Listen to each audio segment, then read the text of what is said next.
പ്രിയമുള്ളവരെ, ഏവർക്കും tech P S സിയുടെ പുതിയൊരു വീഡിയോയിലേക്ക് സ്വാഗതം.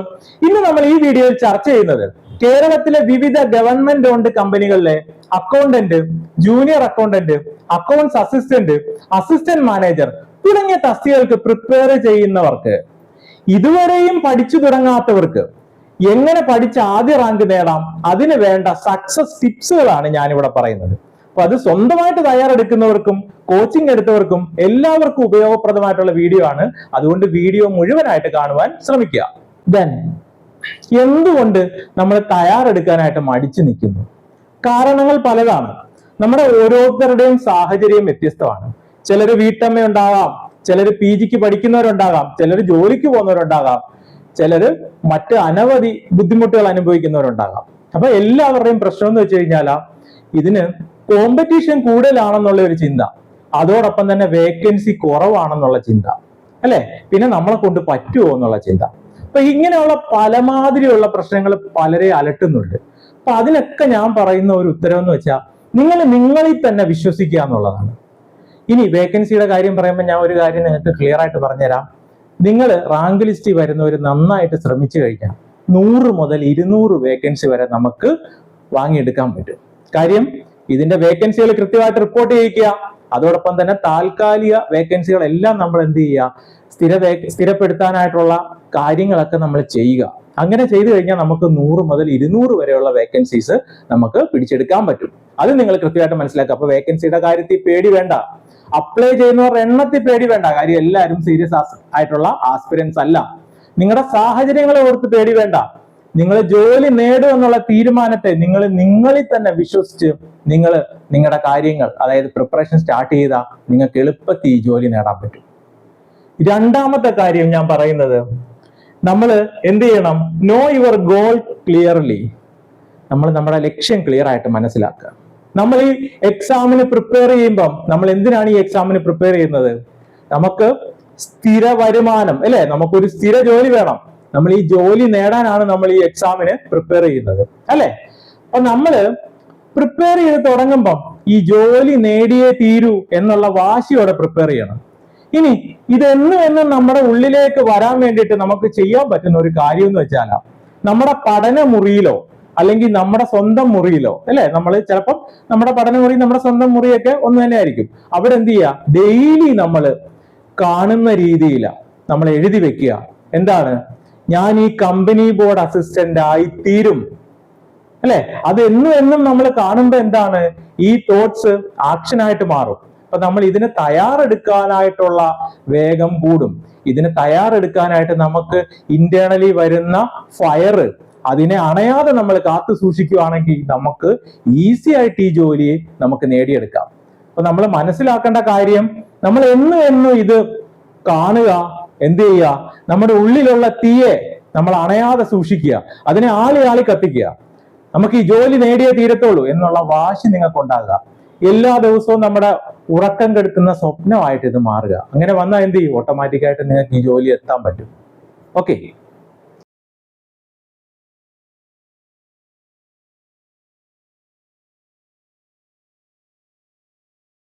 ദെൻ അടുത്തത് ഞാൻ പറയുന്നതെന്ന് വെച്ച് കഴിഞ്ഞാൽ, develop self love and self respect ആണ്.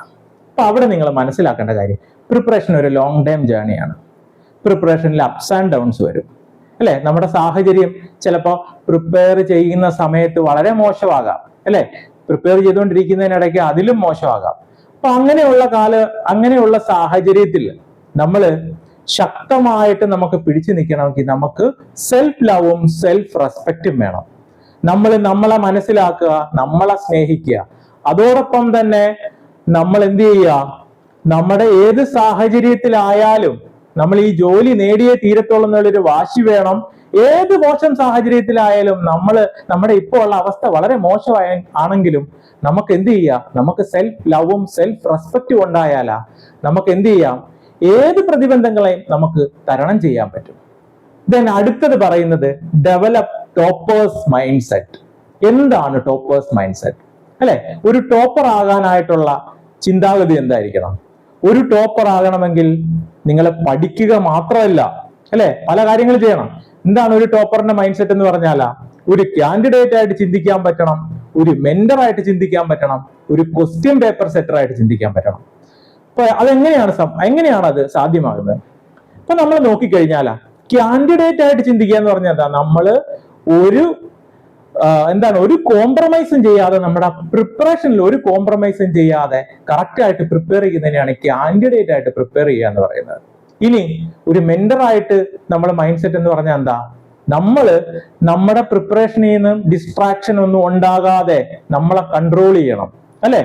അതിനുള്ള കഴിവ് നമുക്ക് വേണം. അപ്പൊ അതാണ് ഒരു മെന്ററിന്റെ മൈൻഡ് സെറ്റ്. ഇനി ഏത് കാര്യങ്ങൾ പഠിച്ചാലും, ഏത് ചോദ്യങ്ങൾ കണ്ടാലും അത് പല രീതിയിൽ തിരിച്ചും മറിച്ചും എങ്ങനെയൊക്കെ ചോദ്യങ്ങൾ വരാം എന്നുള്ള ഒരു കഴിവ്, അല്ലെങ്കിൽ എങ്ങനെയൊക്കെ ചോദ്യം ചോദിച്ചാലും അതിനെയൊക്കെ നമുക്ക് എന്ത് ചെയ്യാം, അതിനെയൊക്കെ നമുക്ക് ബ്രേക്ക് ചെയ്ത് നമുക്ക് ഏത് ചോദ്യം ആയിക്കോട്ടെ, സ്റ്റേറ്റ്മെന്റ് ആയിക്കോട്ടെ, എങ്ങനെയുള്ള ചോദ്യങ്ങളായിക്കോട്ടെ, അസർഷൻ ടൈപ്പ് ആയിക്കോട്ടെ, പ്രോബ്ലമാറ്റിക് ആയിക്കോട്ടെ, എന്ത് ചോദ്യം വന്നാലും അതിനെ നേരിടത്തക്ക രീതിയിൽ നമ്മൾ പ്രിപ്പയർ ആകണം. അതിനെയാണ് എന്തോന്ന് പറയുന്നത്, ക്വസ്റ്റ്യൻ പേപ്പർ സെറ്റർ മൈൻഡ് സെറ്റ്. ഏത് കൺസെപ്റ്റും തിയറി എല്ലാം പഠിക്കുമ്പോൾ നമ്മൾ അതിനകത്ത് പല രീതിയിൽ ക്വസ്റ്റ്യൻ ചിന്തിക്കണം. കിട്ടാവുന്ന ക്വസ്റ്റ്യൻ എല്ലാം, നമുക്ക് ആവശ്യമുള്ളതും എല്ലാം നമ്മൾ എന്ത് ചെയ്യുക, തരംതിരിച്ചെടുക്കുക. എങ്ങനെ വന്നാലും നമ്മൾ എന്ത് ചെയ്യുക, ആൻസർ ചെയ്യാനായിട്ട് നമ്മൾ സജ്ജരാകുക. അങ്ങനെ ചെയ്താൽ നമ്മളെ തോൽപ്പിക്കാൻ ഒരു ശക്തിക്കും പറ്റത്തില്ല. ദെൻ അടുത്തത്, നമ്മള് ഫിസിക്കലിയും മെന്റലിയും എന്തായിരിക്കുക, ഹെൽത്തി ആയിരിക്കുക. അതോടൊപ്പം തന്നെ നെഗറ്റീവ് ഇൻഫ്ലുവൻസിനെ ദൂരെ കളയുക, അല്ലെ? Stay away from negativity. അത് പറയുമ്പോൾ ഞാൻ പറയുന്നതെന്ന് വെച്ചാൽ നമുക്ക് എപ്പോഴും ഒരു പോസിറ്റീവ് മൈൻഡ് സെറ്റ് ഉണ്ടായിരിക്കണം. നമ്മൾ തയ്യാറെടുക്കുന്ന ജോലി വാങ്ങിക്കാനായിട്ടാണ്. ആ ഒരു ബോധ്യം നമുക്ക് വേണം, നമ്മളിൽ ഒരു വിശ്വാസം വേണം.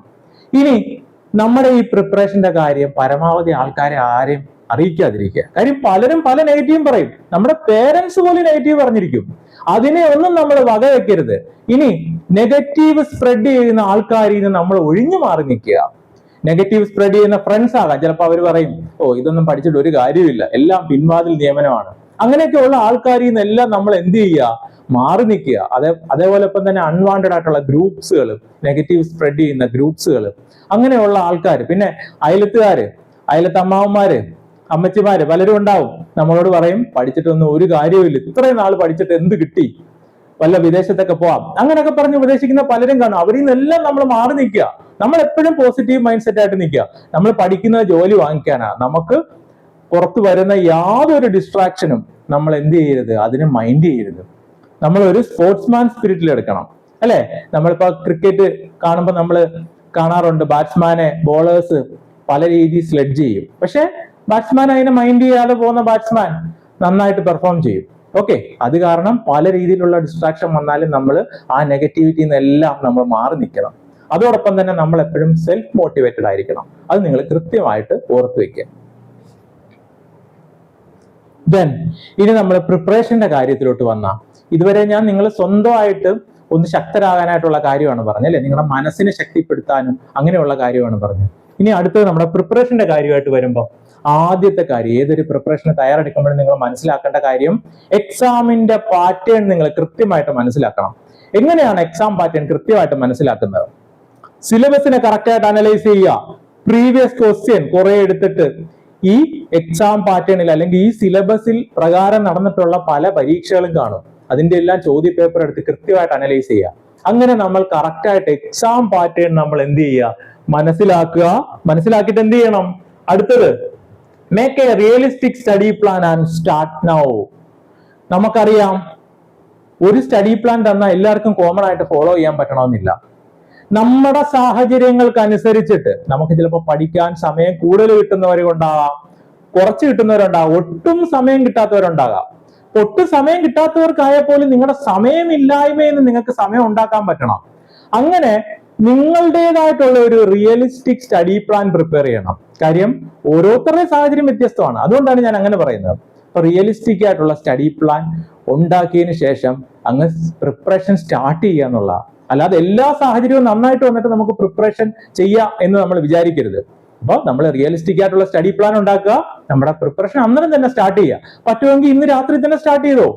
ഓക്കെ, ദെൻ അടുത്ത വളരെ വളരെ ഇമ്പോർട്ടന്റ് ആയിട്ടുള്ള പോയിന്റ് ആണ്, use quality study materials and resources. നമ്മൾ പഠിക്കുമ്പം നമ്മൾ സ്വന്തമായിട്ട് തയ്യാറെടുക്കുന്നവരായിരിക്കാം, ചിലരെന്ത് ചെയ്യും, ചിലർ കോച്ചിങ് എടുക്കുന്നവരാകാം. അപ്പൊ എല്ലാവരും ശ്രദ്ധിക്കേണ്ട കാര്യമാണ്, നമ്മൾ സ്റ്റഡി മെറ്റീരിയല് അതോടൊപ്പം തന്നെയുള്ള റിസോഴ്സസ് എല്ലാം ക്വാളിറ്റി ഉള്ളതായിരിക്കണം. നമുക്ക് പഠിച്ച ജോലി കിട്ടുന്ന സാധനമായിരിക്കണം. അപ്പൊ ഞാൻ അവിടെ പറയുമ്പം നിങ്ങൾ ഓവറായിട്ട് റിസോഴ്സിനെ ഫ്ലഡ് ചെയ്യുന്ന രീതിയിലാകരുത്. ഒരുപാട് കാര്യങ്ങൾ ബുക്ക് കളക്ട് ചെയ്യുന്ന ഒരാളാകരുത്. നിങ്ങൾ എന്ത് ചെയ്യണം, റിസോഴ്സിനെ ലിമിറ്റ് ചെയ്യണം. ഏറ്റവും ബെസ്റ്റ് റിസോഴ്സ് നിങ്ങൾ യൂട്ടിലൈസ് ചെയ്യണം. എന്നിട്ട് എന്ത് ചെയ്യണം, നിങ്ങൾക്ക് അവിടെ ചെയ്യാൻ പറ്റുന്ന റിവിഷൻ കൂട്ടുക എന്നുള്ളതാണ്.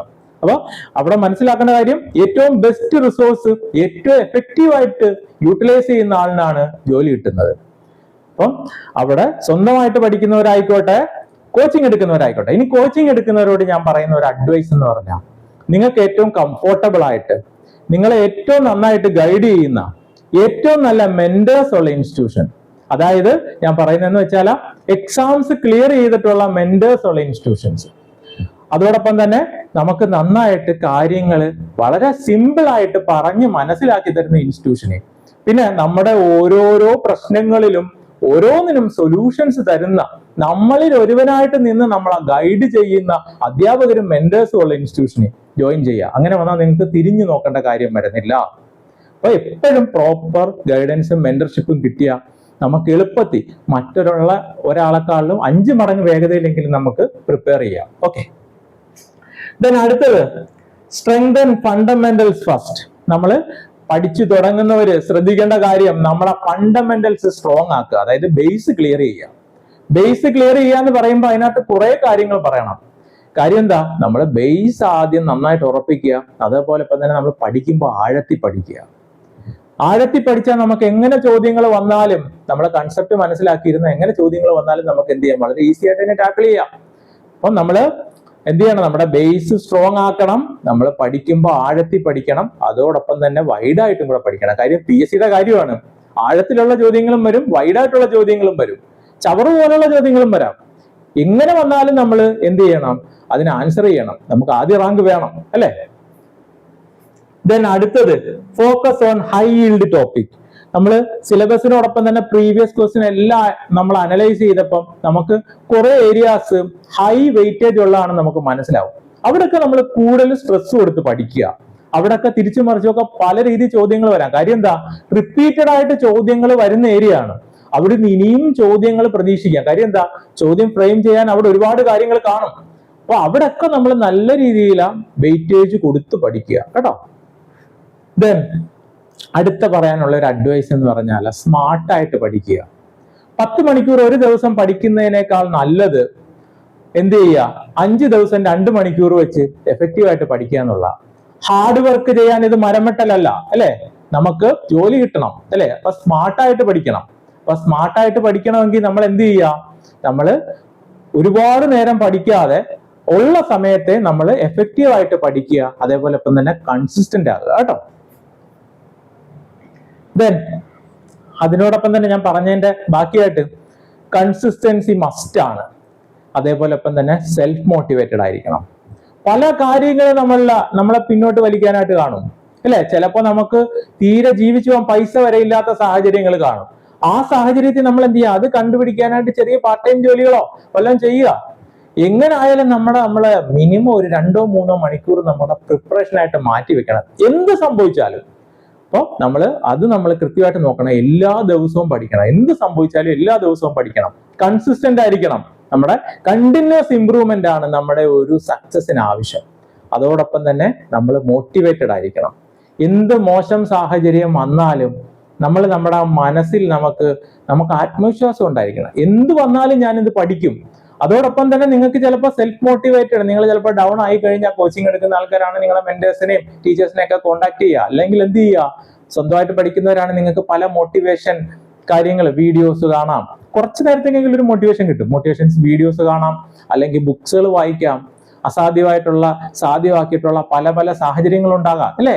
അതെല്ലാം നിങ്ങൾ എടുത്തു വെച്ച് കാണുക. അപ്പോൾ അങ്ങനെ നിങ്ങൾ ചെയ്യേണ്ട കാര്യം എന്ന് വെച്ചാൽ എന്താണ്, കൺസിസ്റ്റന്റ് ആയിരിക്കണം. അതോടൊപ്പം തന്നെ എല്ലാ ദിവസവും നിങ്ങൾ സെൽഫ് മോട്ടിവേറ്റഡ് ആയിരിക്കണം. സെൽഫ് മോട്ടിവേറ്റഡ് ആണെങ്കിൽ നമ്മുടെ ഉള്ളിൽ തീ ഉണ്ടെങ്കിൽ നമുക്ക് ഏത് കഠിനകരമായിട്ടുള്ള പ്രിപ്പറേഷൻ നമുക്ക് എളുപ്പമാക്കാം. അന്നേരമാണ് ഈ വെറും BCom മാത്രമുള്ള യോഗ്യതയിലുള്ള വളരെ സിമ്പിൾ ആയിട്ടുള്ള ഈ പരീക്ഷ വളരെ ഈസി ആയിട്ട് നമുക്ക് ക്രാക്ക് ചെയ്യാം. ഓക്കെ, ദെൻ അടുത്ത പറയേണ്ട കാര്യം ഡെയിലി പ്രാക്ടീസ് ചെയ്യണം. ഡെയിലി പ്രാക്ടീസ് ചെയ്യുക എന്ന് പറഞ്ഞാൽ നമ്മൾ ഓരോ ദിവസവും പഠിക്കുന്നതുമായിട്ട് ബേസ് ചെയ്തിട്ടുള്ള മാതൃകാ പരീക്ഷകൾ, ആ ടോപ്പിക് വൈസ് പരീക്ഷകളാണ് ഞാൻ പറയുന്നത്, അത് ചെയ്യുക. അതോടൊപ്പം തന്നെ എനിക്ക് പറയാനുള്ള ഒരു കാര്യം എന്ന് വെച്ചാൽ നമ്മൾ ഡെയിലി പഠിക്കുന്നു, ഡെയിലി പരീക്ഷ എഴുതുന്നു, അതിനുശേഷം നമ്മൾ എന്ത് ചെയ്യുക, അതിനുശേഷം മാത്രം നിങ്ങൾ ക്വിക്കായിട്ട് നിങ്ങൾക്കൊരു റിവിഷൻ നോട്ട് എഴുതി വെക്കണം. അതിന് ഞാൻ സ്മാർട്ട് നോട്ട് എന്നാണ് പറയുന്നത്. അപ്പൊ ആ നോട്ട് ഒന്ന് എഴുതി വെച്ചാൽ പിന്നീട് നിങ്ങൾക്ക് പരീക്ഷയ്ക്ക് മുമ്പേ നമുക്ക് എടുത്ത് അതിനെ ക്വിക്കായിട്ട് നോക്കാം. വേറെ ഒന്നും പഠിക്കണ്ട, നമുക്ക് പെട്ടെന്ന് റിവൈസ് ചെയ്യാം. ചിലപ്പോൾ 5-6 തവണയൊക്കെ നമുക്ക് റിവൈസ് ചെയ്യാം. അതുകൊണ്ട് ചെയ്യേണ്ട കാര്യം ഡെയിലി പ്രാക്ടീസ് ചെയ്യുക. അതിനുശേഷം ഞാൻ പറയുന്ന അഡീഷണൽ ആയിട്ട് പറയുന്നത് നിങ്ങൾ സ്മാർട്ട് നോട്ട് എഴുതുക. പഠിച്ചു, പരീക്ഷ എഴുതി, സ്മാർട്ട് നോട്ട് എഴുതി. അപ്പൊ എന്തായി, നമ്മൾ കംപ്ലീറ്റ് ചെയ്ത് നമുക്ക് വന്ന തെറ്റുകുറ്റങ്ങളൊക്കെ മനസ്സിലാക്കിയിട്ടായിരിക്കും നമ്മൾ സ്മാർട്ട് നോട്ട് എഴുതുന്നത്. ഓക്കെ, അത് നിങ്ങൾ കൃത്യമായിട്ട് ഫോളോ ചെയ്ത് പോവാ. അപ്പൊ ചില ആൾക്കാർ പറയും ഞങ്ങൾക്ക് കോച്ചിങ് ഇൻസ്റ്റിറ്റ്യൂട്ടിൽ നോട്ട് കിട്ടും, എല്ലാ രീതിയിലുള്ള സ്മാർട്ട് നോട്ടും കിട്ടും, പിന്നെന്തിനാ? അങ്ങനെയല്ല, നോട്ട് കിട്ടിയാലും അത് പരീക്ഷയുടെ തലേന്ന് എല്ലാ നോട്ടും കൂടെ എടുത്ത് നമുക്ക് പഠിക്കാൻ പറ്റത്തില്ല. അതുകൊണ്ട് നിങ്ങൾ എന്ത് ചെയ്യുക, നോട്ട് കിട്ടിക്കോട്ടെ, ആ നോട്ട് നോക്കുക. പഠിച്ചതിന് ശേഷം ഞാൻ നമ്മുടെ സ്റ്റുഡൻസിനോട് പോലും ഞാൻ പറയുന്നതെന്ന് വെച്ച് കഴിഞ്ഞാൽ നമ്മൾ സ്മാർട്ട് നോട്ട് എല്ലാ കാര്യങ്ങളും കൊടുക്കും. എന്നാലും പറയുന്നതെന്ന് വെച്ചാൽ നിങ്ങൾ നോട്ട്സ് ഡൗൺലോഡ് ചെയ്തോ, നിങ്ങൾ ക്ലാസ് കാണുക, നോട്ട്സ് ഡൗൺലോഡ് ചെയ്യുക, ക്ലാസ് കണ്ടതിന് ശേഷം നോട്ട്സ് ഡൗൺലോഡ് ചെയ്ത് അതിനകത്ത് ക്വിക്കായിട്ട് നോക്കുക. എല്ലാം കൂടെ കഴിഞ്ഞതിന് ശേഷം നിങ്ങൾ പ്രാക്ടീസ് ചെയ്തതിന് ശേഷം നിങ്ങൾ നിങ്ങളുടേതായിട്ടുള്ള ചെറിയ രീതിയിൽ എന്തെങ്കിലും നോട്ട് ചെയ്ത് വെക്കാൻ ഞാൻ പറയും. അപ്പൊ അത് നിങ്ങൾ കൃത്യമായിട്ട് ചെയ്യണം. ഓക്കെ, ദെൻ അടുത്ത കാര്യം, track progress, revise regularly and adjust plan if needed. നിങ്ങൾ ഓരോ ദിവസവും നിങ്ങളുടെ പ്രോഗ്രസ് ട്രാക്ക് ചെയ്യണം. ഞാൻ പറയുന്നത് നിങ്ങളുടെ സ്വപ്നങ്ങളൊക്കെ എഴുതി വെച്ചിട്ടുണ്ടല്ലോ മുറിയില. അപ്പൊ അങ്ങനെ വരുമ്പോൾ നിങ്ങൾ ഈ ഓരോ ദിവസവും നിങ്ങളുടെ പ്രോഗ്രസ് ചെയ്ത് കഴിയുമ്പോൾ, ഓക്കെ, നിങ്ങളുടെ പ്രോഗ്രസ് ട്രാക്ക് ചെയ്ത് കഴിയുമ്പോഴത്തേക്ക് നിങ്ങൾ എന്ത് ചെയ്യുക, നിങ്ങൾ ഇങ്ങനെ എത്രത്തോളം നിങ്ങളുടെ ലക്ഷ്യമായിട്ട് അടുത്തു എന്നുള്ള കാര്യവും കൂടെ നിങ്ങൾ എന്ത് ചെയ്യുക, നിങ്ങൾ ഇങ്ങനെ മനസ്സിൽ കാണുക. ഓരോ ദിവസവും പഠിച്ചു വരുമ്പോൾ നിങ്ങളുടെ ലക്ഷ്യത്തിലേക്കുള്ള ദൂരം കുറയുന്നതായിട്ട് എത്രത്തോളം കുറയുന്നു അത് നിങ്ങൾ മനസ്സിലാക്കുക. ഇനി ഓരോ ദിവസവും നന്നായിട്ട് പഠിച്ചു വരുമ്പം നിങ്ങൾ അതിങ്ങനെ മനസ്സിൽ കാണുക, നിങ്ങളുടെ ലക്ഷ്യത്തിലേക്കുള്ള ദൂരം കുറഞ്ഞു വരുന്നതായിട്ട്. അതപ്പം നിങ്ങൾക്ക് പിന്നെയും നിങ്ങളുടെ ആവേശത്തെ കൂട്ടും കേട്ടോ. അപ്പൊ അത് പ്രോഗ്രസ് ട്രാക്ക് ചെയ്യണം, അതോടൊപ്പം തന്നെ റെഗുലർ ആയിട്ട് റിവൈസ് ചെയ്യണം, അല്ലെ? ഇനി നമ്മൾ സമയമില്ലാത്തവരെ സംബന്ധിച്ചിടത്തോളം നിങ്ങൾക്ക് ചിലപ്പം ഈ പറയുന്ന പ്ലാൻ കറക്റ്റ് ആയിട്ട് നിങ്ങൾ ആദ്യം പ്രിപ്പയർ ചെയ്ത പ്ലാൻ കറക്റ്റ് ആയിട്ട് ഫോളോ ചെയ്ത് പോകാൻ പറ്റത്തില്ല എങ്കിൽ നിങ്ങളുടെ പ്ലാനെ ഒന്ന് റീഅറേഞ്ച് ചെയ്യുക. പ്ലാനെ നിങ്ങൾ എന്ത് ചെയ്യുക, അഡ്ജസ്റ്റ് ചെയ്യുക. ഇനി ടൈം കൂടുതൽ കിട്ടുന്നവരാണെങ്കിലോ നിങ്ങളുടെ പ്ലാനെ ഒന്നുകൂടെ അഡ്ജസ്റ്റ് ചെയ്തിട്ട് കുറച്ചുകൂടെ പെട്ടെന്ന് പഠിച്ചു തീർക്കാൻ നോക്കുക. എത്രയും പെട്ടെന്ന് പഠിച്ചു തീർക്കുന്നതാണ് നല്ലത്. കാര്യം നമുക്ക് റിവിഷൻ ദെൻ പ്രാക്ടീസ്, അതാണ് നമ്മുടെ സക്സസ് ഫോർമുല കേട്ടോ. ദെൻ അടുത്തത് നിങ്ങൾ മസ്റ്റ് ആയിട്ടും ചെയ്യേണ്ടതാണ് പ്രാക്ടീസ് എക്സ്റ്റെൻസീവ്ലി വിത്ത് previous question papers then full syllabus model test. അത് ഞാൻ പറയുന്നത് നിങ്ങൾ ഫുൾ സിലബസും കവർ ചെയ്തതിന് ശേഷം മാത്രം, നന്നായിട്ട് പഠിച്ചതിന് ശേഷം മാത്രം എന്ത് ചെയ്യണം, പ്രീവിയസ് ക്വസ്റ്റ്യൻ പേപ്പർ നന്നായിട്ട് സ്വന്തമായിട്ട് വർക്ക്ഔട്ട് ചെയ്യണം. OMR ഷീറ്റ് എടുത്തിട്ട് പ്രീവിയസ് ക്വസ്റ്റ്യൻ പേപ്പർ വർക്ക്ഔട്ട് ചെയ്യണം. ദെൻ നിങ്ങൾ എന്ത് ചെയ്യണം, ഇൻസ്റ്റിറ്റ്യൂട്ട് തരുന്ന സ്റ്റാൻഡേർഡ് ഇൻസ്റ്റിറ്റ്യൂട്ടിന്റെ മോഡൽ പരീക്ഷകൾ, അവരുടെ ടോപ്പിക് ടെസ്റ്റുകളും ചെയ്യണം. അത് ഓരോ ടോപ്പിക്കും പഠിക്കുമ്പോഴാണ്. ദെൻ എല്ലാ സിലബസും കംപ്ലീറ്റ് ചെയ്ത് കഴിയുമ്പോൾ അവരുടെ ക്വാളിറ്റി മോഡൽ പരീക്ഷ ചെയ്യണം. അറ്റ്ലീസ്റ്റ് 20 ക്വസ്റ്റ്യൻ പേപ്പർ എങ്കിലും ചെയ്യണം. അപ്പൊ അത് ഞാൻ പറയുന്ന അഡീഷണൽ ആണ് ഈ പ്രീവിയസ് ക്വസ്റ്റ്യൻ പേപ്പർ. അതോടൊപ്പം തന്നെ നമ്മുടെ ഇൻസ്റ്റിറ്റ്യൂട്ടിന്റെ ക്വസ്റ്റ്യൻസ് 20 ക്വസ്റ്റ്യൻ പേപ്പർ എങ്കിലും ഫുൾ സിലബസ് ബേസ് ചെയ്തിട്ടുള്ളത് ചെയ്യണം. നിങ്ങളുടെ തെറ്റുകുറ്റങ്ങൾ മനസ്സിലാക്കണം. ഇനി മനസ്സിലാകാത്തവർ എന്ത് ചെയ്യുക, നിങ്ങളുടെ മെന്റേഴ്സിനോട് ചോദിച്ചിട്ട്, അത് കോച്ചിങ് എടുത്തവരാണ്, അല്ലെങ്കിൽ അല്ലാത്തവരെന്ത് ചെയ്യുക, സ്വന്തമായിട്ട് മനസ്സിലാക്കുക. നിങ്ങളുടെ പ്രിപ്പറേഷൻ ഗ്യാപ്പ് എന്നാണ് പറയുന്നത്. ഇനി അല്ലാത്ത പക്ഷം കോച്ചിങ് എടുക്കുന്നവർ നിങ്ങളുടെ മെന്റേഴ്സിനോട് ചോദിക്കുക, നിങ്ങളുടെ ഫാക്കൽറ്റിയോടൊക്കെ ചോദിച്ചിട്ട് നിങ്ങളുടെ പ്രിപ്പറേഷൻ ഗ്യാപ്പ് ഐഡന്റിഫൈ ചെയ്യുക. ആ പ്രിപ്പറേഷൻ ഗ്യാപ്പ് ഐഡന്റിഫൈ ചെയ്ത് അത് കറക്റ്റ് ചെയ്താലോ നിങ്ങളെ പിന്നെ പിടിച്ചാൽ കിട്ടത്തില്ല. ഓക്കെ, അതുകൊണ്ട് നമ്മൾ എന്ത് ചെയ്യണം, നമ്മുടെ പ്രിപ്പറേഷൻ ഗ്യാപ്പ് ഐഡന്റിഫൈ ചെയ്യുക, അത് എത്രയും പെട്ടെന്ന് കറക്റ്റ് ചെയ്യുക. കറക്റ്റ് ചെയ്തിട്ട് നമ്മൾ എന്ത് ചെയ്യുക, നമുക്ക് വന്ന പ്രിപ്പറേഷനിൽ വന്ന പാളിച്ചകൾ, നമുക്ക് എന്തൊക്കെയാണ് തെറ്റാൻ സാധ്യതയുള്ളത്, അതൊക്കെ നമ്മുടെ സ്മാർട്ട് നോട്ടിൽ നോട്ട് ചെയ്ത് വെക്കുക. നമ്മുടെ സ്മാർട്ട് നോട്ട് കംപ്ലീറ്റ് ചെയ്യുക, ഇതിന് മൈൻഡ് മാപ്പ് ചെയ്യുക, അതെല്ലാം ചെയ്യുക. അപ്പൊ അതിനുശേഷം നമ്മൾ പരീക്ഷയ്ക്ക് മുമ്പേ എന്താണ്, ഫൈനൽ ലാബ് റിവിഷൻ. ഈ ഫൈനൽ ലാബ് റിവിഷൻ എന്ത് വെച്ചിട്ടാണ്? നമ്മുടെ സ്മാർട്ട് നോട്ട് എടുത്തിട്ടാണ്. അത് ചിലപ്പോൾ നമുക്ക് ഒറ്റ ദിവസം കൊണ്ട് മൊത്തം നോക്കി തീർക്കാൻ പറ്റും അല്ലെ? അത്രത്തോളം സ്മാർട്ടായിട്ടുള്ള നോട്ട് വേണം നമ്മൾ പ്രിപ്പയർ ചെയ്യാൻ. നമ്മുടേതായിട്ടുള്ള നോട്ട് ഉണ്ടായിരിക്കണം കേട്ടോ. അത് സ്വന്തമായിട്ട് പഠിക്കുന്നവരായിക്കോട്ടെ, കോച്ചിങ് എടുക്കുന്നവരായിക്കോട്ടെ, ചിലർ 2-3 ഇൻസ്റ്റിറ്റ്യൂട്ടിലൊക്കെ കോച്ചിങ് എടുക്കുന്നവരുണ്ട്. ആരായാലും ഈ സ്മാർട്ട് നോട്ട് നിങ്ങൾക്ക് ഏറ്റവും എഫക്റ്റീവ് ആയിരിക്കും. എന്നെ കണ്ടുകൊണ്ടിരിക്കുന്ന ഏവർക്കും ഞാൻ ഈ പറയുന്ന കാര്യങ്ങളൊക്കെ നിങ്ങൾ ഫോളോ ചെയ്യുമെന്ന് വിചാരിക്കുന്നു. നിങ്ങൾക്ക് എല്ലാവർക്കും വിജയം കൈവരിക്കാൻ സാധിക്കട്ടെ എന്ന് ആശംസിച്ചുകൊണ്ട് നിർത്തുന്നു. Thank you.